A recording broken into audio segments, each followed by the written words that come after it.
नमस्कार दोस्तों, स्वागत है आपका मेरे YouTube चैनल मधु की पाठशाला पर।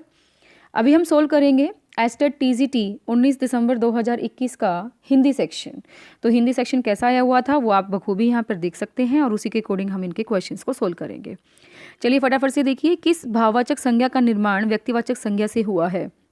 तो व्यक्तिवाचक संज्ञा से ये क्वेश्चन हम प्रीवियस पेपर्स में भी डिस्कस कर चुके थे।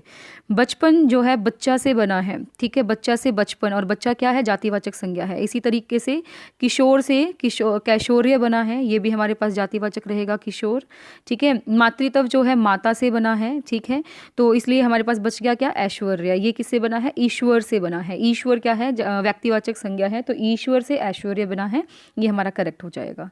किस विकल्प में संकेतार्थक वाक्य है। संकेत जिसमें क्या कहते हैं, यदि ऐसा हो जाता तो हम ऐसे कर लेते, वो होता तो ऐसा हो जाता, तो इस वजह से हमारे पास जो सेकंड ऑप्शन रहेगा ये हमारा करेक्ट रहेगा। यदि तुम आओ तो मैं चलूं, ठीक है, तो वो हमारे पास क्या हो गया, संकेतार्थक वाक्य हो गया।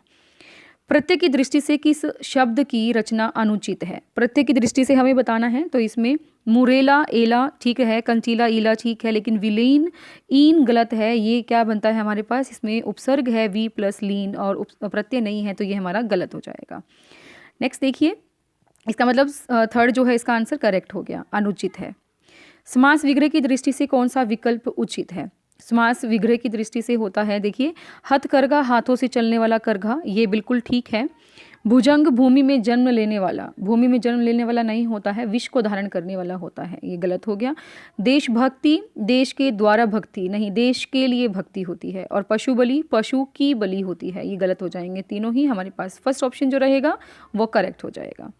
नेक्स्ट देखिए, निम्न में से कौन सा शब्द अनु उपसर्ग से निर्मित नहीं है। तो इसमें हमारे पास अनुदित जो होगा वो हमारे पास गलत हो जाएगा। नेक्स्ट देखिए, निम्नलिखित में से किस विकल्प का कथन गलत है। री का उच्चारण स्थान मूर्धा है, ये बिल्कुल ठीक है।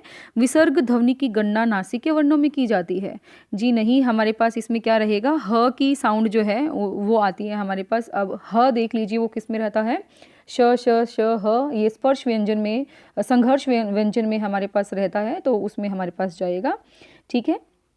और जो नेक्स्ट है ये और वह को अर्ध स्वर भी कहते हैं, ये बिल्कुल ठीक है। ड ड जब उत्तिष्ठ वर्ण कहलाते हैं, तो ये भी हमारे पास करेक्ट हो जाएगा।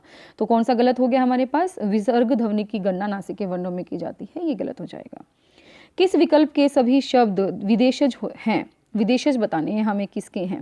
तो इसमें हमारे पास किस्सा, स्कूल और हमला, ये तीनों ही जो शब्द हैं हमारे पास ये विदेशी भाषा के हैं, जिसमें हम अरबी, फारसी, ठीक है, उनको हम इंक्लूड कर सकते हैं, तो ये हमारे पास करेक्ट ऑप्शन जाएगा। पर्यायवाची शब्दों के संदर्भ में असंगत विकल्प, देखिए मैं बार बार कह रही हूँ कि हिंदी का जो लेवल रहता है वो असंगत से रिलेटेड ज़्यादा आता है, ठीक है। संगत तो बहुत कम पूछे जाते हैं क्योंकि संगत निकालना ईजी रहता है, ठीक है, तो लेवल थोड़ा अपने आप ही हाई हो जाता है उस चीज़ में। पर्यायवाची शब्दों के संदर्भ में असंगत विकल्प चुनिए। तो असंगत जो इसमें रहेगा, देखिए, जीभ, वाचा, रसना, वाणी, बिल्कुल ठीक है। अहंकार, दंभ, दर्प, मद, बिल्कुल ठीक है। किरण, रश्मि, मयूख, प्रभा, बिल्कुल ठीक है।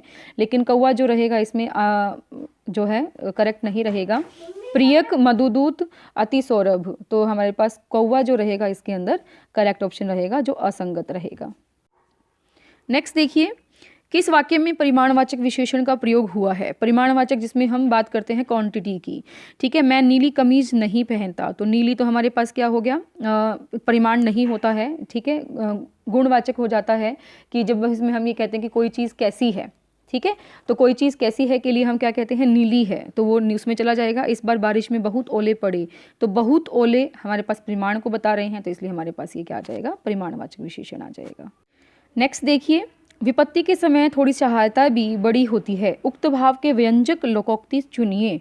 तो विपत्ति के समय थोड़ी सहायता भी बड़ी होती है, इसके लिए लोकोक्ति बतानी है, कौन सी रहेगी, डूबते को तिनके का सहारा, ये बिल्कुल ठीक है। डूबते को तिनके का सहारा मिल जाए तो वो बंदा सेव हो जाता है, तो उसी तरीके से हमने लिखा विपत्ति के समय थोड़ी सी भी हेल्प जो होती है वो बड़ी हो जाती है, तो बाकी के ऑप्शन जो है इसके गलत हो जाएंगे। नेक्स्ट देखिए, किस वाक्य में सर्वनाम संबिंदिनी अशुद्धि है। तुम्हारी पुस्तक यह नहीं वह है, ये ठीक है। मैं अपना कार्य कर रहा हूँ, ये भी ठीक है। जिसने भी खाया है सराहा है, ये भी ठीक है।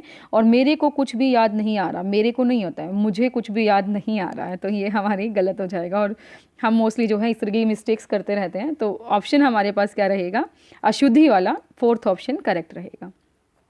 विलोम शब्द की दृष्टि से अनुचित युग्म पहचानिए। विलोम शब्द के हिसाब से बताना है बद नेक, ठीक है, दुष्चरित्र सच्चरित्र रहेगा इसके अंदर, ठीक है, सुचरित्र रहता है, जिसका भी अच्छा चरित्र रहता है उसके लिए बोल देते हैं, तो ये हमारा पास क्या आ जाएगा, अनुचित आ जाएगा। ये गलत है, इसलिए हमारे पास बी ऑप्शन करेक्ट रहेगा।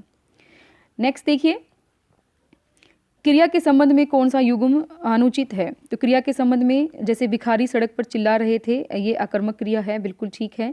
राधा श्याम को पत्र लिखती है, तो ये द्विक्रमक है। कौन पत्र लिखता है, राधा लिखती है। किसको पत्र लिखती है, शाम को लिखती है। क्या लिखती है, पत्र लिखती है, तो इसमें 2 क्रम हो गए हमारे पास, ठीक है। लेकिन बगीचे में मोर नाच रहे हैं, बगीचे में मोर नाच रहे हैं, ये हमारे पास सकर्मक क्रिया नहीं है, ये अकर्मक क्रिया है, तो इसलिए हमारे पास क्या आ जाएगा, थर्ड ऑप्शन करेक्ट आ जाएगा। नेक्स्ट देखिए, किस विकल्प में संधि विच्छेद अनुचित है। संधि विच्छेद हमें बताना है किस में अनुचित है। तो बहिरेकता, बही प्लस एकता, आशीर्वचन, आशी प्लस वचन, रति रंश में ये गलत हो जाएगा, विसर्गी नहीं आएंगी, तो ये हमारा करेक्ट हो जाएगा रति रंश। नेक्स्ट देखिए, निम्न में से किस मुहावरे का अर्थ संगत नहीं है। जैसे कि इसने लिखा हुआ है नहले पर दहला मारना, करारा जवाब देना, यानी कि किसी ने नहला फेंका है तो हम दहला मार के उसको हरा देते हैं ना, उसी तरीके से किसी ने बोला हमें और उसको जवाब दे दिया, तो करारा जवाब देना।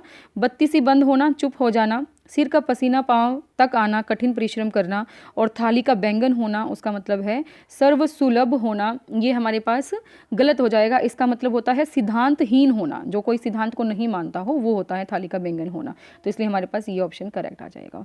तो इस तरीके से हमने 15 क्वेश्चन डिस्कस किए हैं हिंदी के, और आप इसी तरीके से अपने आंसर्स मैच कर सकते हैं। आई होप कि ये की जो है 99% तक करेक्ट होगी। अगर हो सकता है तो 1 या 2 क्वेश्चन का ही तामझाम अलग हो सकता है। तो इसी तरीके से अगर आपको और अपडेट्स चाहिए तो आप मधु की पाठशाला के साथ बने रहिए। Thank you very much.